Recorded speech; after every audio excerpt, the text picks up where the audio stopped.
Welcome to Ambient Discourses, conversations with musicians and composers who create musical experiences and sonic landscapes. My guest on the program is Tim Allen of the Australian ambient and electronic project Spectrical.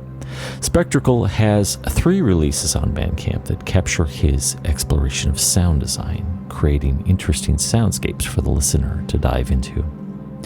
My conversation with Tim carried us through topics like the musicality in electrical signals, the relationship between music and our identity, his new record label Perceptual Tapes, and other topics that I think you'll find interesting. So let's get right to it.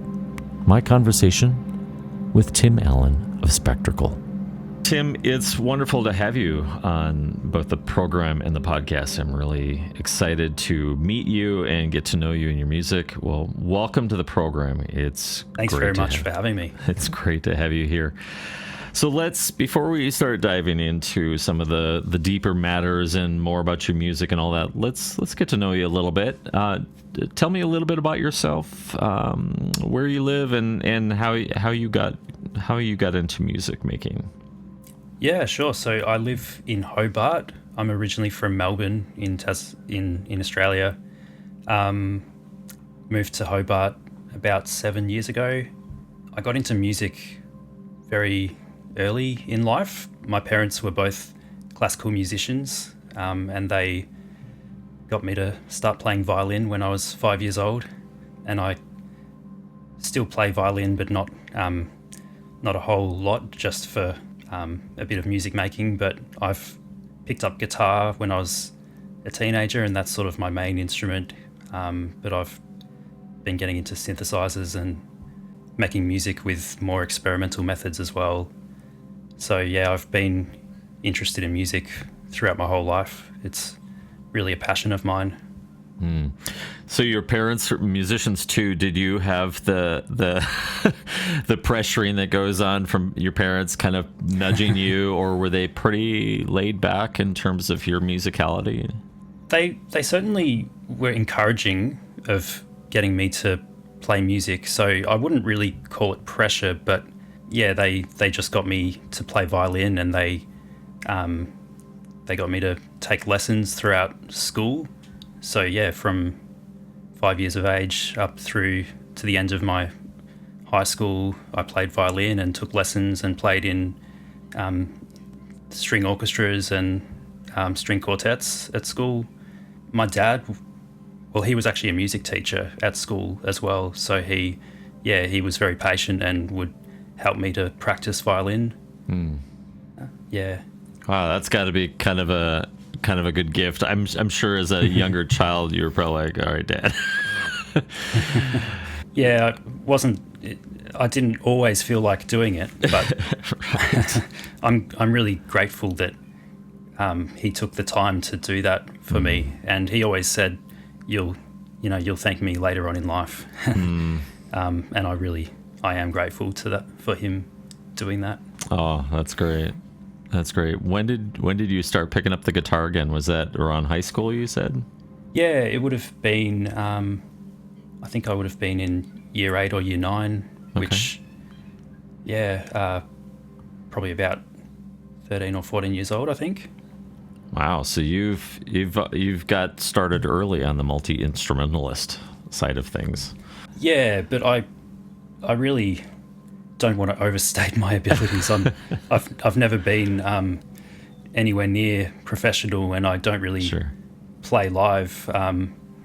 It's more been an interest, and I play in my own time. But I do love playing guitar, but I'm not a fantastic guitarist. Oh, that's okay. That's all right. We all have to start somewhere, right? Yeah. When you started thinking about writing your own music or even recording, what were you first starting out with? I mean, you probably didn't get started right out with ambient music, is my guess. But did you have any sort of other solo things you were working on, or maybe playing with a band leading up to starting out with the Spectrical project? I did start out not so much making ambient music, but sort of experimenting with sounds and things like doing guitar loops with lots of layering and then adding effects. I sort of created an EP that never was released or went anywhere, but it was just layering sounds and guitar tracks, like lots of different layers, and just building up into sort of a soundscape. So that was kind of a precursor to making ambient music. Okay.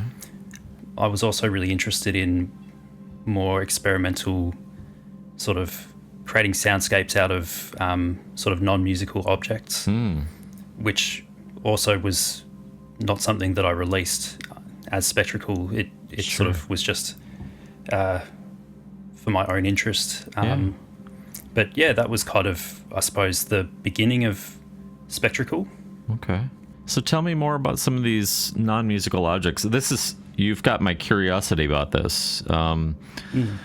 Largely because once in a while I try and subject myself to an exercise where I will try and listen for the musicality in ordinary everyday sounds.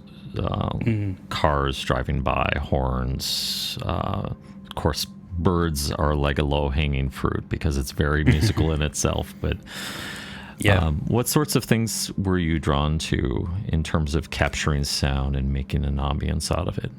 Yeah, similar things, and just sort of objects around the house or in the yard. Or I got a field recorder device when I was probably around like 16 years old, and I would go on walks in Melbourne down to the waterfront and just record some of the sounds of the water and the rocks around the place. I also started to use a contact microphone, and I would just record things in the yard, in the backyard or around the house. And that was actually my first Spectrical release on a net label called Test Tube. Okay. And that album was entirely based on sounds that I recorded with a contact microphone. And it was, I guess, a fairly primitive album, and not one that I really go back to too much. But it was just, experimenting and sort of manipulating those recordings and applying effects to create, I guess, a bit more of a darker soundscape than what I've been making recently. And I also started to experiment with a coil induction microphone, I think it's called, which just picks up electric signals. And so I got really interested in that, and that was my next album. Was called Emergent Forms. That was released on a net label called Conv. And that was, I spent a few months just recording sounds around the house, all sorts of different electric signals, and then it was quite a big project, just processing those and creating a bit more of a spacey type of soundscape with those sounds. Yeah, I really enjoyed Emergent Forms. That was the first release of yours that I was exposed to, and thank you. I actually took it with me on when I walk my dog. That's kind of like my sacred listening space, is when I go on walks with my dog. I can guarantee that I've got at least 45 to 60 minutes where I can just listen and uninterrupted. And your album Emergent Forms had this quality about it where you could easily forget that you're listening to an ambient album, and it just becomes a part of your soundscape that you're in, where it just, this is the nature of a lot of good ambient music that I've found, where you're captivated at the start and you're trying hard to pay attention, but then you get lulled into this kind of trance where you just kind of forget that you're listening, and you start to lose track of time. And that's what Emergent Forms was for me when I was listening to that. Wow, that's so nice to hear. So that was sounds from around the house and from the... Yeah, it was sort of just your, I guess, appliances around the house, like the fridge, my computer. I tried using the microphone to pick up sounds through my phone, like during a phone call.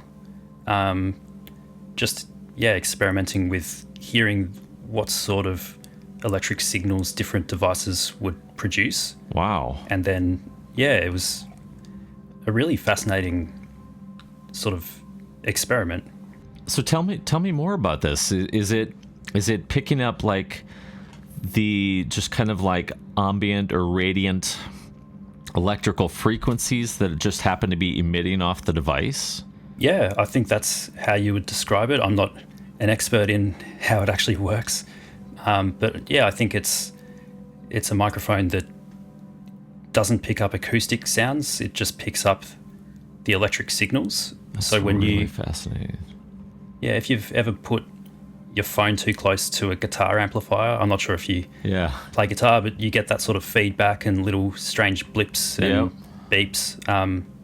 That's the kind of sound that you can get with this type of microphone. But when you try it with all sorts of different devices, like anything like with an LED screen or your fridge, if you open up the fridge and start putting the microphone in different places, you'll get different sort of frequencies. Sometimes they'll be high-pitched and screechy, or they might be low and sort of throbbing. So it's it's a really fascinating way of finding sounds and using those as a kind of a source material for soundscapes. That is entirely fascinating. I mean, I think you've just given me something that I want to go do on my little free time. That's really remarkable.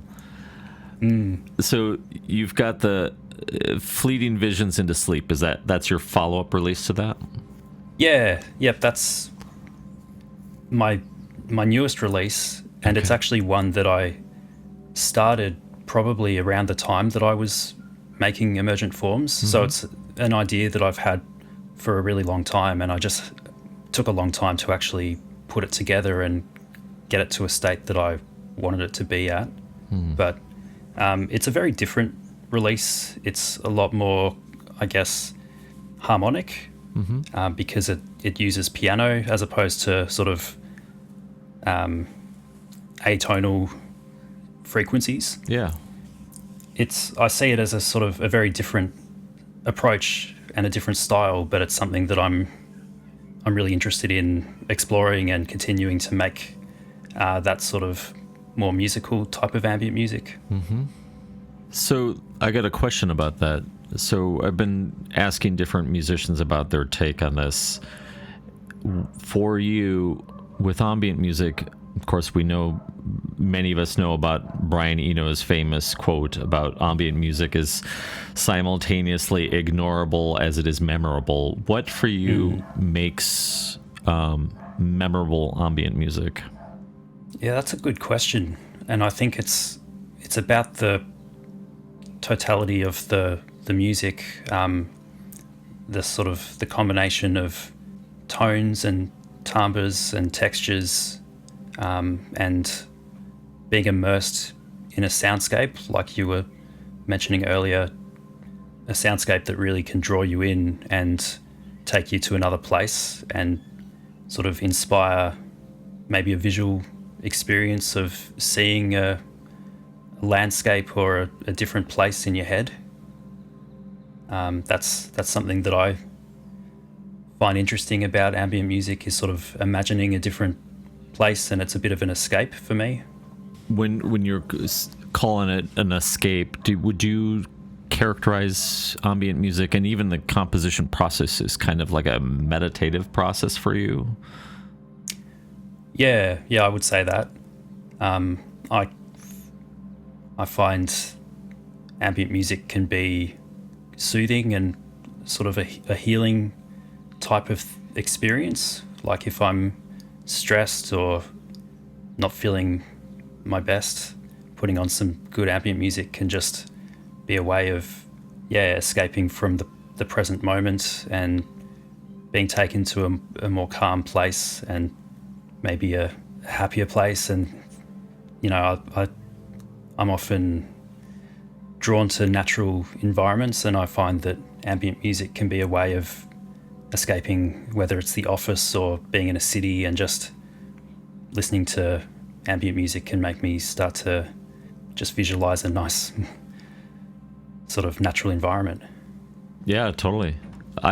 There's a number of musicians I've talked to that they even characterize their music composition time as kind of like a therapy for them. That, in fact, it's remarkable how many ambient musicians that I've met that began making ambient music during the pandemic, and largely as kind of an extension of their own self-healing or self-therapy, and using that as a vehicle or means for kind of working out some of their feelings or working out some of their emotions, but also finally, geez, my dog, she won't stop barking.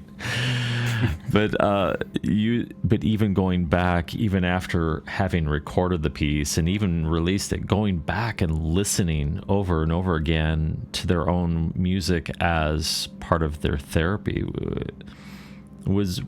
has that been kind of a similar experience for you?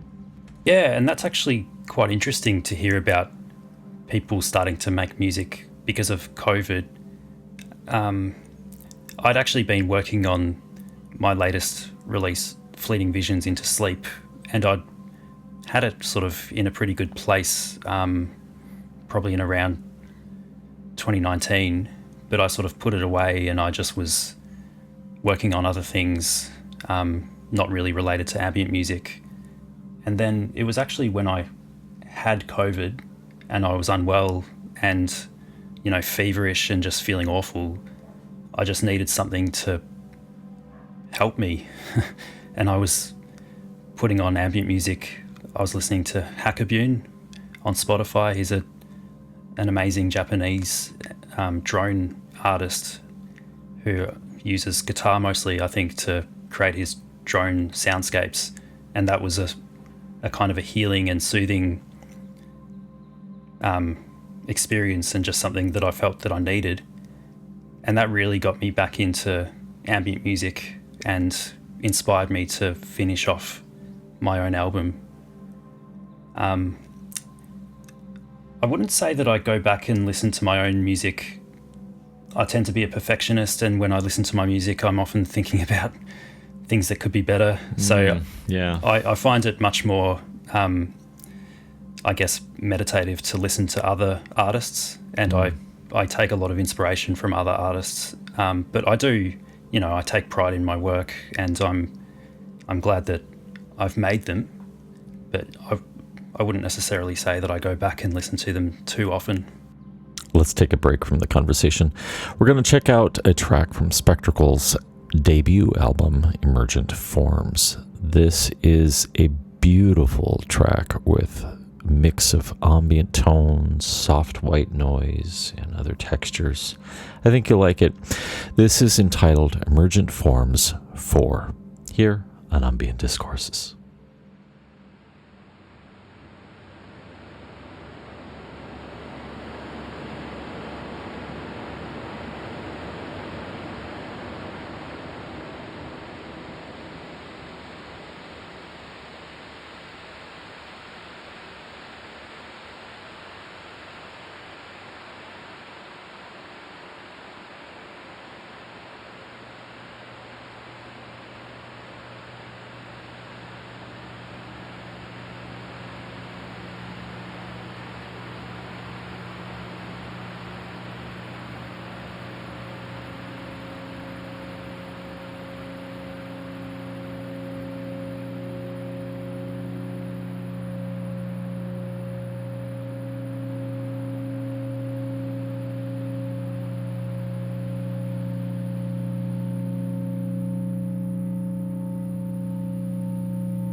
who have been some of the biggest musical influences leading up to your Spectrical project that kind of really have shaped your sound and your style and your approach?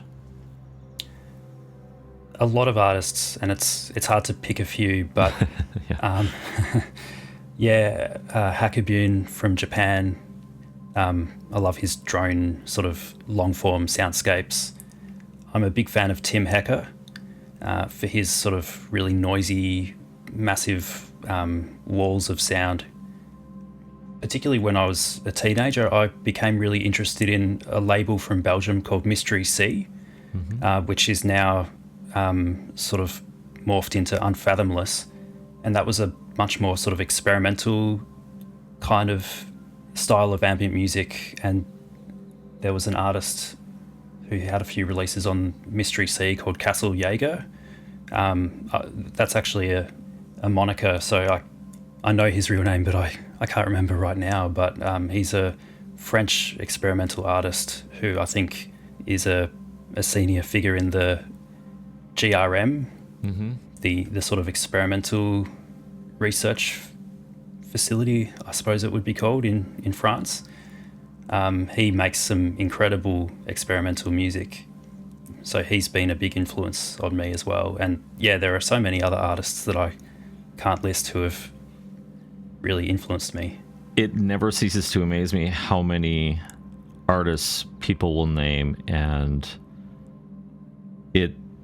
there just seems like so many out there, and many of them, are in these small little pockets of influence. And I'm just kind of passively curious about just how many ambient musicians there really are out there, because at a simple glance, you run into these small areas of, different groups or clusters of musicians, but you don't really get, there are very few of the really big names. Of course, you got Brian Eno, Robert Rich, and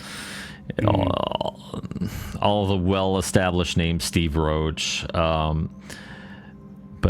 I'm eternally fascinated and excited to hear about all of these new names, like even the ones that you're mentioning, that I'm like, I don't know who these people are, and I need to find out now. You could spend a lifetime exploring all the different ambient and drone and experimental artists, and there's just not enough time to listen to them all, unfortunately, which it is a shame, because there is just so much incredible music, and it can be stressful if you try to listen to them all. And I do tend to try to do that. I spend some time exploring and trying to find new artists, and I guess I have a slightly obsessive personality, so I want to listen to them all, but I can't. So I guess there's a need to accept that you just can't. Yeah, totally.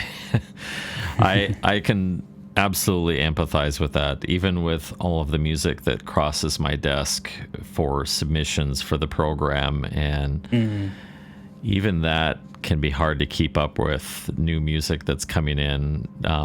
Typically in the music industry, Friday is the big release day for so many different record labels. So some Fridays I might have 3 submissions. I think the most I've had in one Friday was like 30 submissions. Wow. And press releases. And I'm like, I can't get to all this. Yeah. Wow. Oh man. So tell me, let's talk a little bit about your creative process. You mentioned that you've of course you grew up playing the violin, and you played guitar, and have picked up the synthesizer as well. What tends to be your go-to instruments or plugins or VSTs and stuff that have become absolutely indispensable to when you're creating?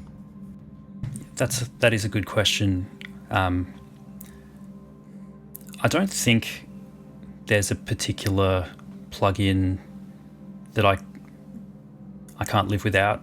I'd say I've always been interested in making soundscapes out of different types of sounds, different recording techniques, different processing techniques.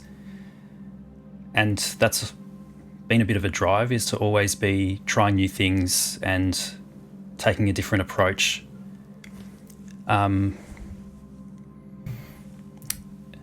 I've always done a lot of processing in the computer, in the DAW.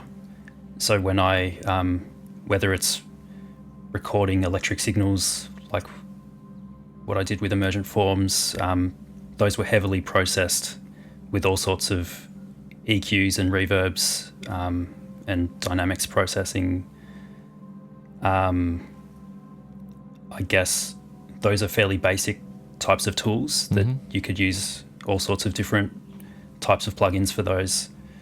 For the Fleeting Visions album, I did a lot of processing with sort of chains of tape delays into reverbs, into more delays and reverbs to create huge washes of sound out of the piano recording, because the entire album was based on that sort of 2-minute recording of my dad playing the piano. So I used a variety of different techniques to sort of transform the piano sample into a huge ambient wash, I suppose you could say. So that was the piano sample that was at the start of track 1, right? And then the rest of the album is based off of that sample? Correct. But with a few field recordings, some bird sounds and wind sounds. Yeah. But all of the melodic sort of content was from that. Well, holy cow, dude. That's pretty remarkable. I thought there was some sort of connection to it, but I didn't have any context for the album, so I had no idea, but I kind of had a hint about that, but that is pretty rad. I love that. I really love that very much. Thank you. Yeah. It was really fun to do that. I like taking some sounds and thinking, how can I mangle these and create something new out of them? And yeah, some of the techniques were fairly simple, but just finding the right kind of combination of effects. So yeah, if it was a couple of delays at different times and different feedback rates into a reverb, I recorded that sort of sound so that it was not a live effect but a printed sort of huge reverb, and then I mangled that up some more and cut it up. Used lots of different layers. So it was quite a sort of, I guess, time intensive type of thing where I was at the computer cutting things up, and it's actually something I'd like to do more of, is to start making more music that's a bit more improvisational and a bit more spontaneous, where I can just start, playing on a synthesizer and playing my guitar and making music a bit more spontaneously. So that's something that I'm keen to do in the future. I've got another track, and I think you're going to like this one too. This one comes from Spectracal's latest album, Fleeting Visions into Sleep, and this is entitled Adrift, here on Ambient Discourses.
Have there been any personal influences, people that have really, in your life, in addition to, I imagine, of course, your dad and your mom have been very influential on you on that regard. Has there been anyone else in your life that has been a significant musical influence for you that's really helped kind of foster your curiosity or your desire to learn and try different things? That's a good question. I've got friends who have been really influential. I've got a friend, Chris, from high school, who got me into all sorts of music and particularly metal, and that's another a big passion of mine is metal, which is a bit of a yin and yang, I suppose, to ambient music. In terms of my ambient music that I create, I've probably been more influenced by other artists that I've found online who I haven't actually met in person. So aside from my parents, who have been pretty instrumental in connecting me with music, I would say it's mostly been other artists who I haven't met who have inspired me. Let's talk about the role of emotions in music, because I know that you have a very scientific and experimental kind of approach to music. Some artists have remained in very concrete and analytical spaces, like very similar to you, and some are approaching it from purely emotional spaces and kind of relying on feeling and senses to help guide their music composition. Where do you find yourself in that continuum? Do you feel like in this new project that you're going to be working on as your follow-up to Fleeting Visions, do you find yourself wanting to fall more into that emotional space along with the improv that you're wanting to experiment with, or are you going to continue to kind of approach it with this kind of scientific experimental kind of approach? That is a great question, and I haven't really thought too much about the role of emotions in my music, but I'm sure that there are emotions of, thinking of a time that I was happy and that I want to capture that. I suppose for me, the music is about escaping the stresses of life and some of the negativity in the world, and wanting to just reach a better place. And I have another project in mind that I suppose I get inspired by memories and good times. So there was a time that my partner Elise and I went camping in Victoria, and it was just a beautiful location at Wye River on the Great Ocean Road. And we, went to the beach and saw koalas in the trees, and it was just, a beautiful time. And I want to create an ambient album that captures that feeling and is inspired by what we did. So I suppose I am guided by emotions, but also by memories and nature. Probably at a more conscious level, I would be influenced by sort of visuals and I guess imagined spaces. I'm currently working on another project.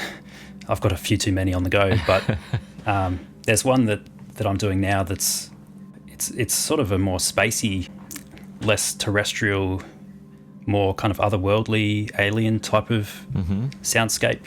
Very different from what I've done before, but something that I'm excited about. It's all based on some acoustic guitar and violin recordings, but I'm transforming those into some very different kinds of sounds, and I guess it's like what we've been saying, it's kind of a scientific approach to mangling sounds and turning them into something that is unrecognizable but is still enjoyable to listen to. So for that work, I'm sort of imagining this, like the universe and moons and sort of icy planets. It's just a fun thing, something that's different. When you're setting up those environments, when you're sitting down at the DAW and you're starting to piece together things, do you have a particular practice or approach that helps guide you and keep you focused, or do you just kind of take it as it comes? I think I start just experimenting with different ideas and taking a sample of whether it's acoustic guitar or violin or something completely different, and just seeing what happens with it, and then collecting a bunch of different types of sounds, listening to them, thinking about what could work. I suppose I don't have a very structured process. It's a bit more just trying things and piecing things together.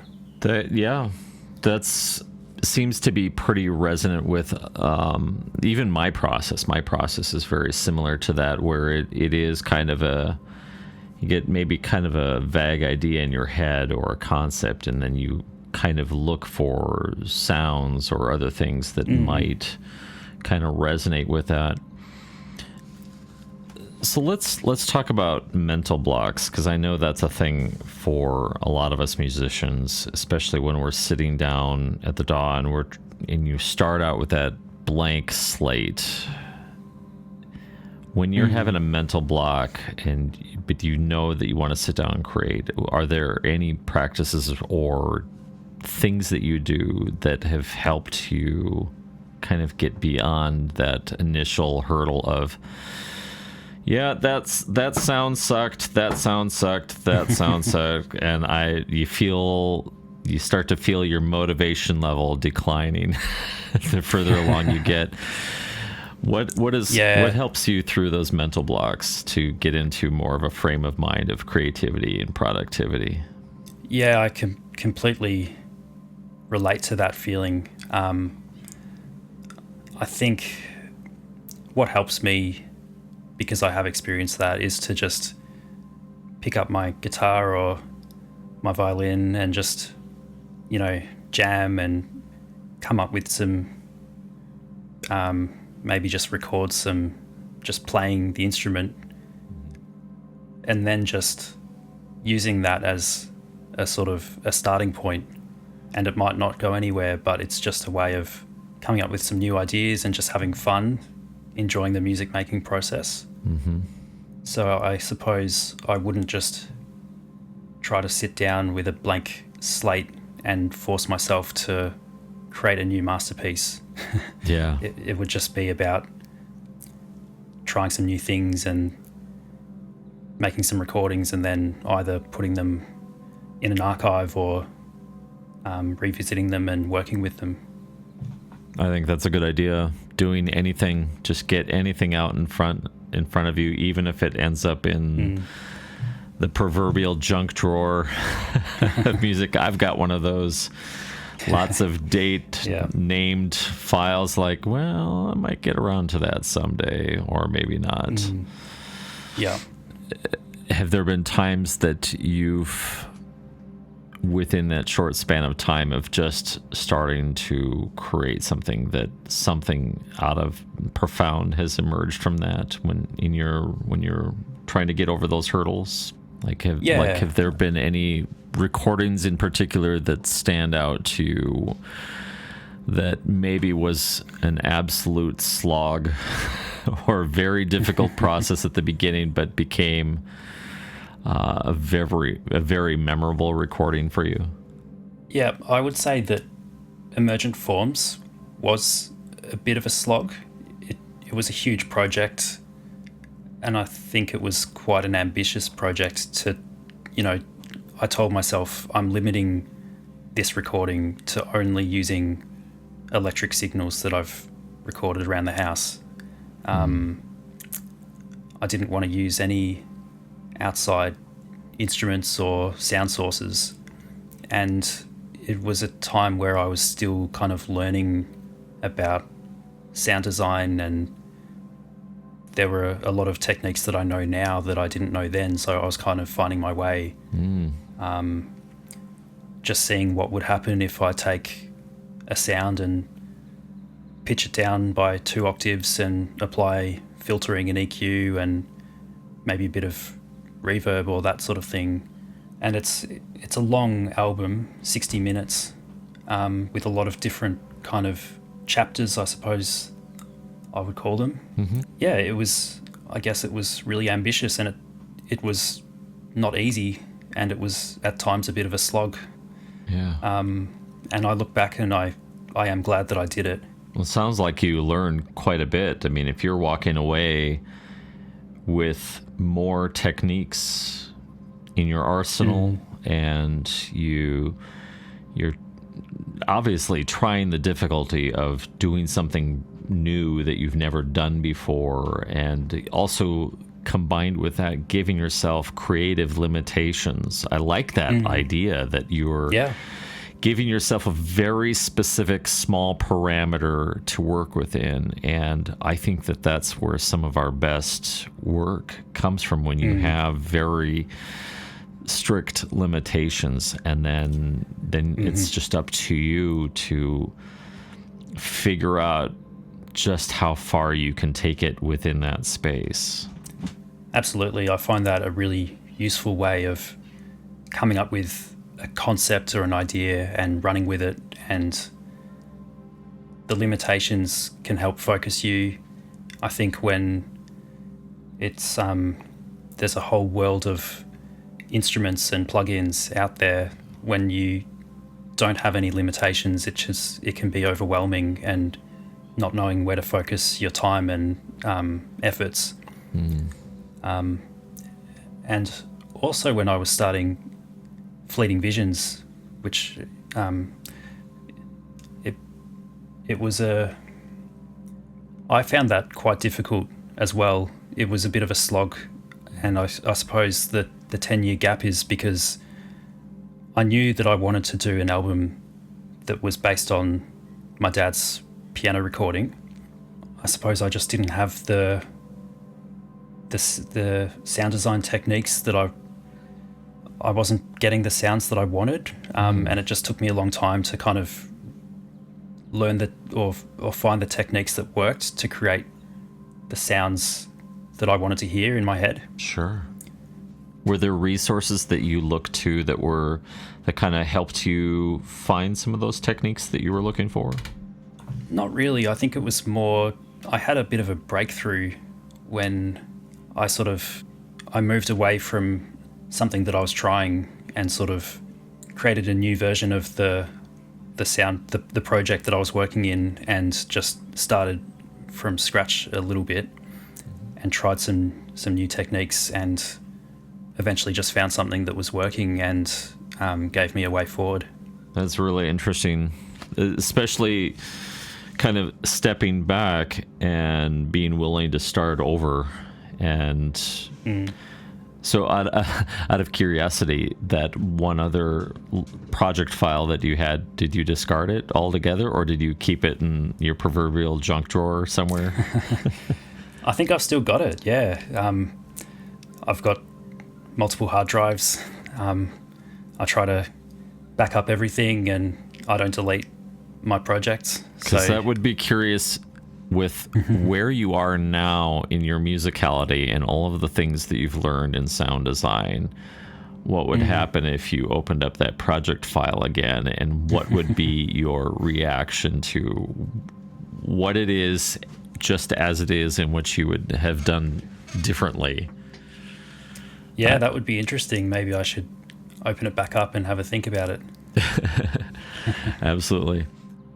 I've got another track here that I want you to hear. This comes from Spectracal's album Emergent Forms.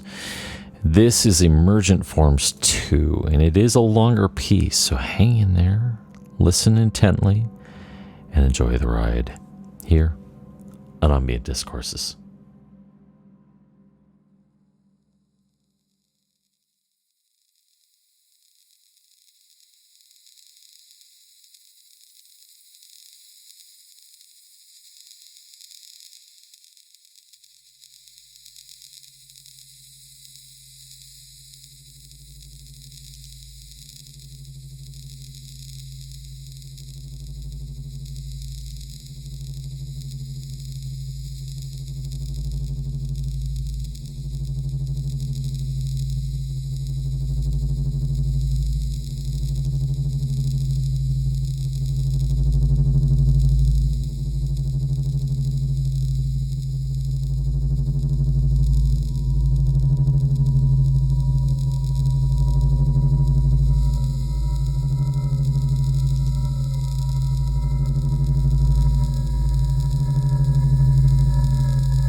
So I'd like to explore diving a little bit deeper into our music and who we are as human beings and whatnot. I'd like to explore the relationship between our identity and the music that we create. In what ways has like your cultural or social or even your personal identity impacted how you create music? It's an interesting question. I'm just thinking about that. Like, to give maybe one illustration that might kind of help things along. I think about my identity and how it's changed over the years. When I started out creating music, I had a very specific idea in my head of what success looked like. And they were all ideas that I'd bought into that were propagated throughout culture, pop culture, the idea that, well, get your demo together, get your band together, get a demo, shop it around, find a label that'll pick you up, record that great album, go out on tour, and, a couple albums later, you're now touring the world and you're all successful. And that became, for me, a part of my identity where I felt like my music had to fit into that trajectory. And it wasn't until recently for me, back in 2019, I had discovered the philosophy of Stoicism. And when I started working through some of that stuff, and it was actually completely unrelated to music. It was all about, I was really fed up with our political climate here in the United States. I was angry all the time. I was frustrated. I felt like everything was out of control, and I had no way to cope with it and no way to deal with it. But through the tenets of the philosophy of Stoicism, for example, one major piece of it is what they call the dichotomy of control, understanding what is in your control and what's not. So all of the things that are in your control, and that list is really small, like understanding that your opinions and your thoughts are up to you, your what you say, what you do, your actions. Those things, for the most part, are entirely up to you. Your opinions, even about the world. But there's a myriad of things, of course, of things that are outside of our control that we have no business wanting to try and change those things or to do something about them. And it wasn't until I thought, well, what if I applied all this, the things that I was learning, to music, and I started to really discover that somewhere along the way, I really lost sight of my true love for just sitting down with my guitar or another instrument or whatever and just writing a song regardless of who's going to hear it, and recording it and just being excited about the process of making music again. So I'm using this then as kind of an illustration of that. For me, I had this transformative experience that woke me up out of the model that we've all bought into, this idea of that musical success has to look something like this, whatever the thing may be. So I'm just curious if you've had things in your life, or if there has been a shaping of your own personal identity or your experiences that kind of have had some sort of impact for you, even if it's just on a what might feel or seem like a trivial level, but that things that have kind of affected you and the space from where you create music from. I completely relate to what you're saying about how you felt frustrated about the political climate and everything that's going on. I do find it very difficult to come to grips with what's happening in the world at the moment, with, you know, wars and the climate in particular. I went through a few years of just feeling pretty hopeless and scared about where we're going with climate change and what the world is going to look like in a few generations. I suppose making music is a bit of an escape and a way of just making, just enjoying the life we have, and being able to create music is something that makes me happy. I'm not making music to try to become famous or to, you know, make money. It's just something that I feel compelled to do. It's something that I just love. Whether it's listening to music or creating music, it's just, it feels central to a part of who I am. Yeah. And maybe it's just a bit of a way of coping with some of the external forces in life. I think that's essential. I don't think there's anything at all wrong with that. I think it's, in fact, music equipment aside, it's probably cheaper than therapy, at least here in the United States with our astronomical medical expenses. But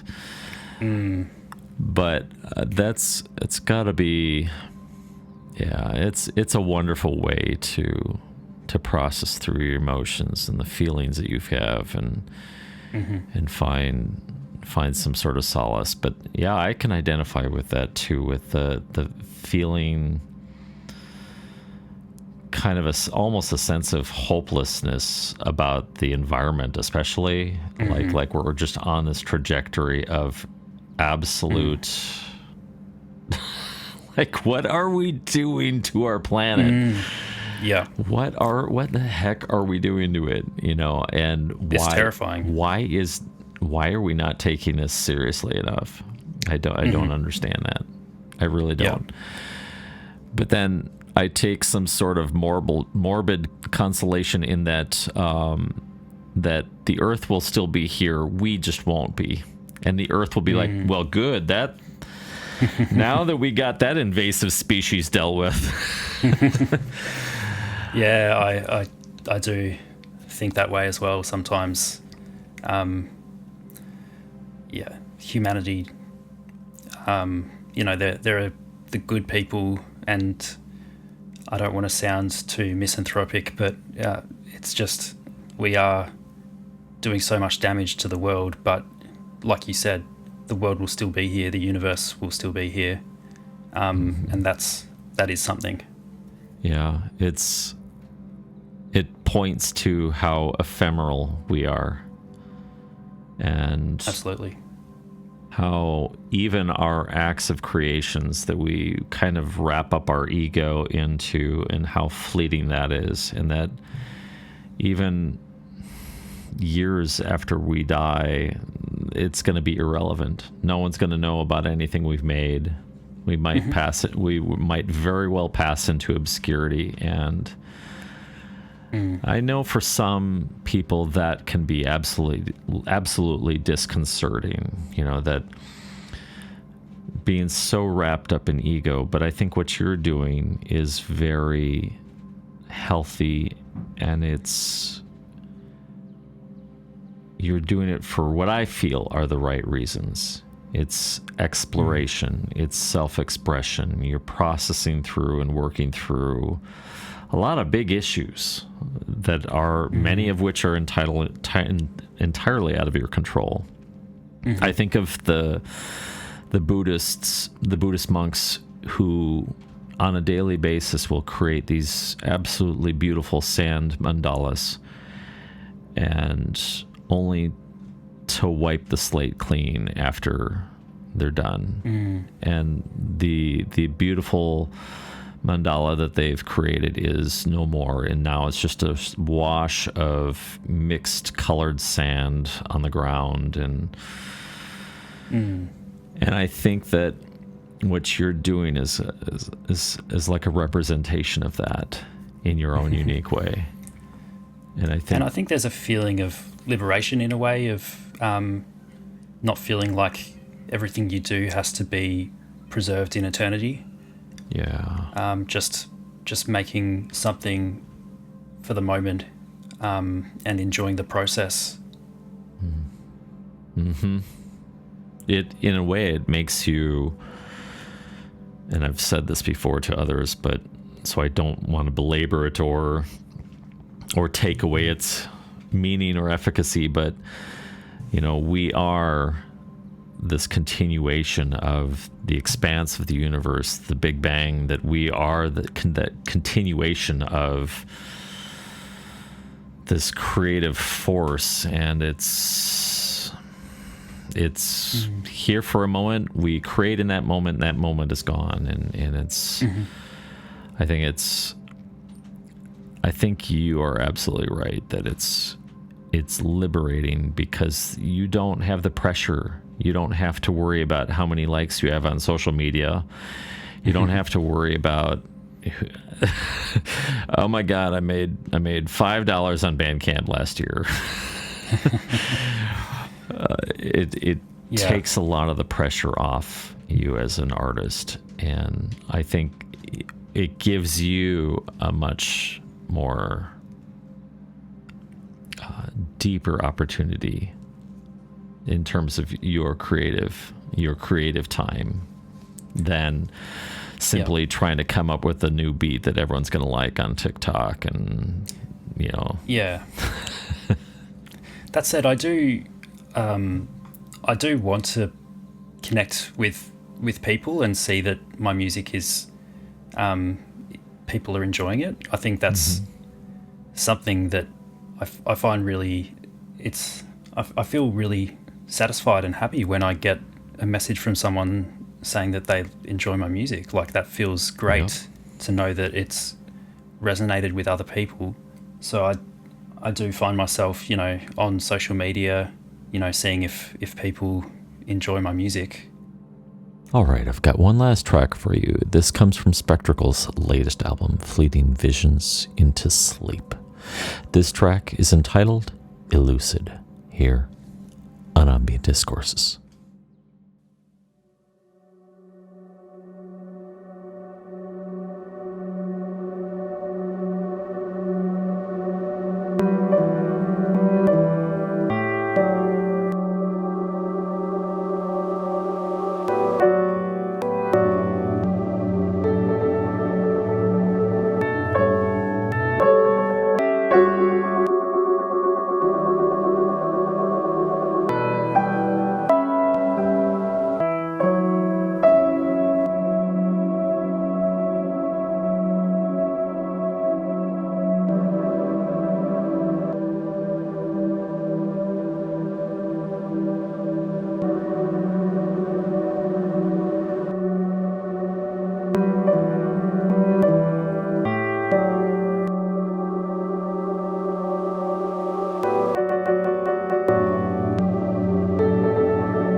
I've also started a cassette label, Perceptual Tapes. Yes, we should talk about that. Tell me more about because I just started seeing posts come across on Instagram about that. Tell me about Perceptual Tapes. Yeah, so it's just a new sort of project as a way of it. I guess it started as a way of putting out my music in a physical format, because it's new to me. I have had online releases before, but I'm a collector of records and cassettes, so I'd love to have my music out there on cassette. I enjoy listening to music on tape because it just has that nice sort of lo-fi kind of sound, and I like the sort of gritty saturation that it can get. Mm-hmm. And it's starting to evolve as a label where I'm starting to talk to other artists, and I've got a release coming up with Sonora from the UK. He's got a beautiful album coming out called Numina, where he it's an album of field recordings and synthesizers and tape loops. Just a really beautiful album, really lovely melodies, as well as the sort of found sounds. So it's been an exciting journey of starting to connect with other artists and talking about doing cassette releases. Yeah, that's really fantastic. As an older person, I have to say it is entirely wonderful and amusing to see this resurgence of interest in cassettes, because that was my world for so long. Like, once cassettes came about, after, like, I grew up with vinyl and 8-track, which I tell you, if we see an 8-track resurgence, then we know we've probably gone a little too far. I don't know if you know how much about how 8-tracks work, but no, not really. The 8-tracks are these ginormous cassettes. They're probably I don't even know what the physical dimensions are. They're like about 4 or 5 times the size of a standard cassette. And when you insert the 8-track cassette into the deck, there is only one way, and it's going to play from start to finish. And your only way to advance is to click the next button, but the next button doesn't take you to the next song.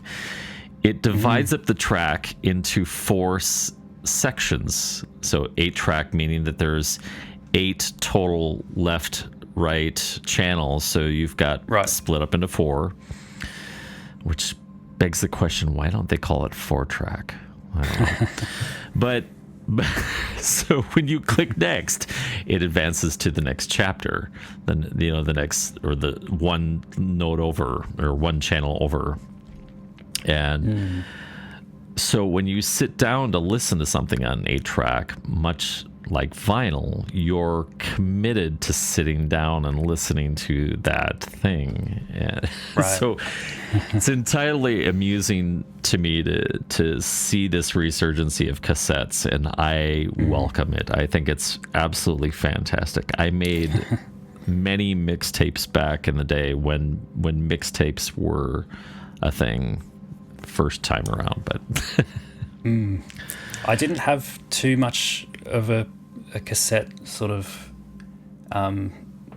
cassette tapes in my upbringing. I did have a CD player that had a cassette player built in, and I think really the only time that I put a cassette in was when my violin teacher gave me a cassette to listen to, and I accidentally recorded over it. So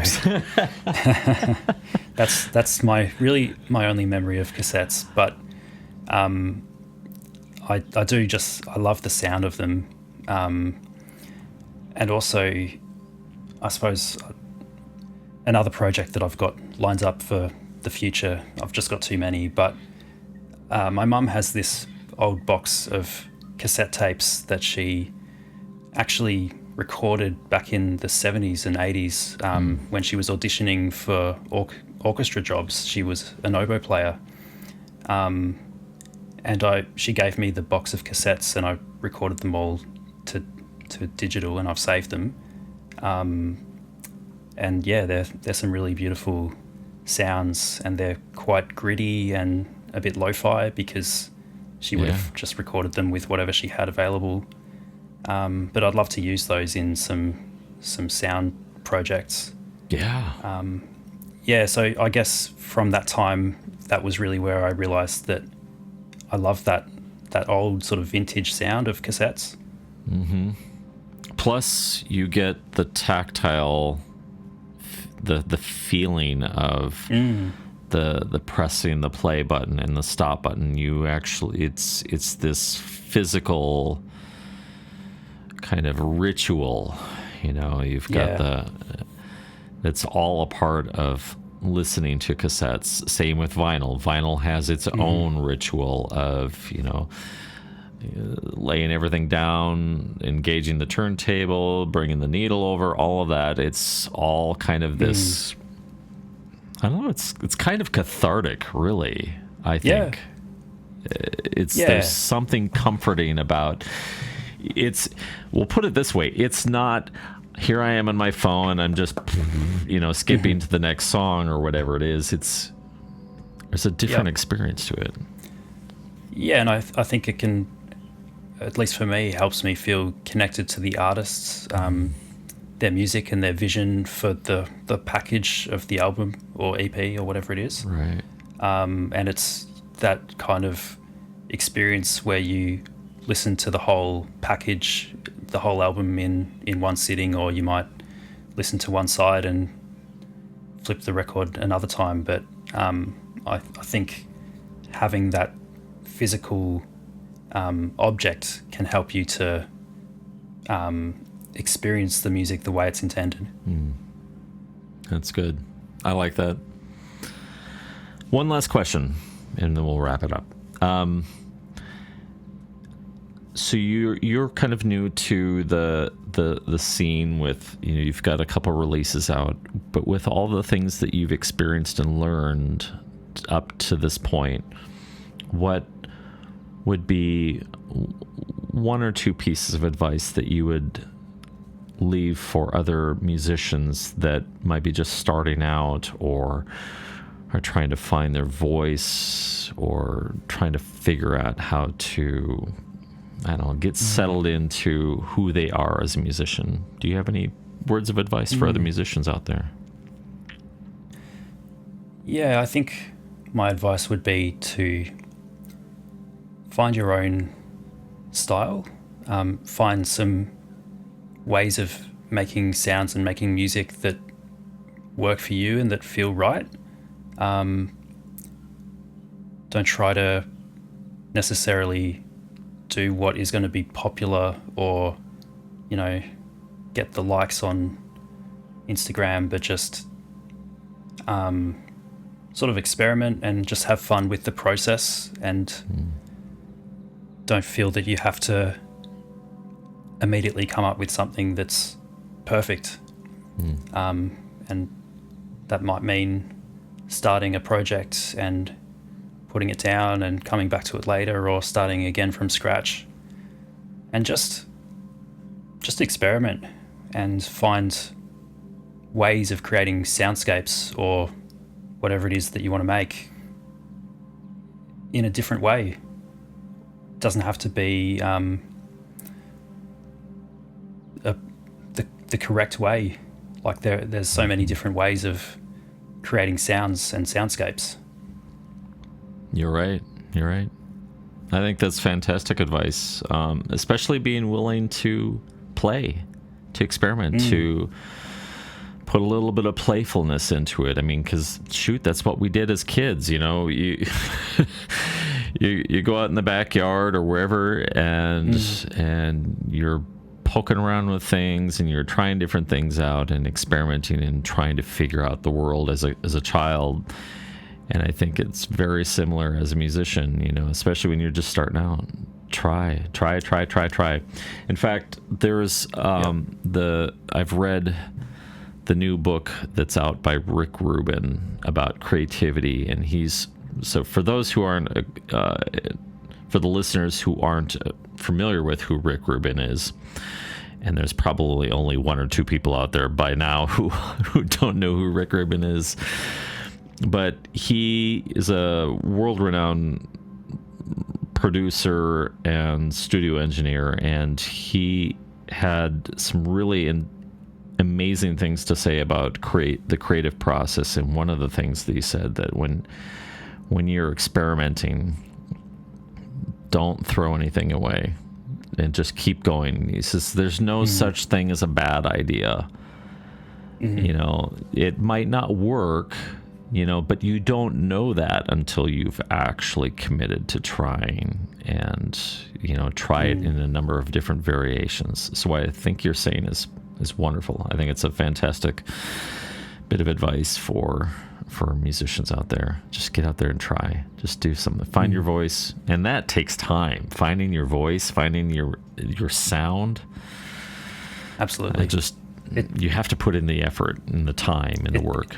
Yeah. It took me a long time. The things that I was trying to begin with just didn't necessarily work. I had a few things that I thought, this is sounding good, but it did take time. And those early recordings, I think I still have them, but they haven't really been heard by anybody, and they haven't been released. So, and that's okay. Yeah. It's just part of the process. Yeah. I was talking with a musician, one of my previous interviews. He commented on that very fact. Let's see, which one was that? That was Stoppenwolf from the UK, and he was commenting that about how it doesn't matter if he is really embarrassed by one of his previous releases. Like, in his words, he's like, if track 2 was really embarrassing to me, well, that's okay, because it's indicative of how much they've grown in the process and how much they've changed over the years, or how much they've changed from project to project, and how much they've learned. There's no reason That's such to a be good ashamed. Mindset. Yeah, very good mindset. Just, it's growth. We're all just growing, and we're all in the same position. So it doesn't matter.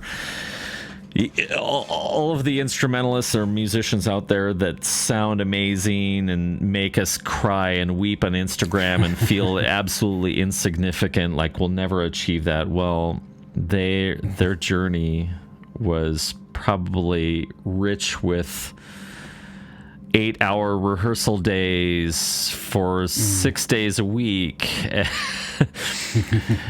And of course they're amazing, but they've had the journey to become so. They didn't naturally just find this talent, and it just takes time. Yep, absolutely. Yeah.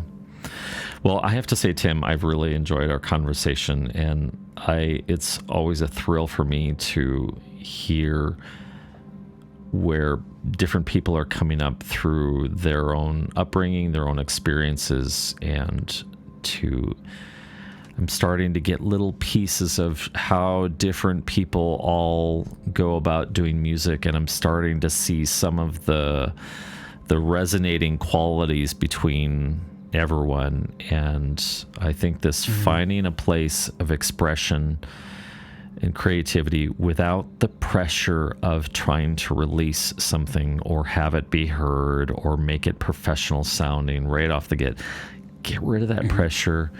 Find the freedom to just create. And so it's just been a delight to hear your stories, your perspectives, and I'm just grateful to have you here on the program, Tim. Thank you so much, Michael. It's been lovely to talk to you, and there've been some really interesting questions that you've asked. I've just really enjoyed the conversation. So thank you very much. Yeah, me too. Thank you. Well, another remarkable conversation in the bag. I just love these conversations because they give me new perspectives. I get to hear points of view from people around the world. I get to hear their creative processes and what makes them unique and some of the interesting things that they're experimenting with. I mean, who would have thought that you could just take the electrical signals from appliances around the house and make music from it? Simply remarkable. You can find more music from Spectrical on Bandcamp at spectrical.bandcamp.com. You can also hear them on the Relay Station, the Stolas Relay Station, episode 3.46. Thank you so much, my friends, for tuning in to Ambient Discourses, conversations with musicians and composers who create musical experiences and sonic landscapes. Until next time, peace.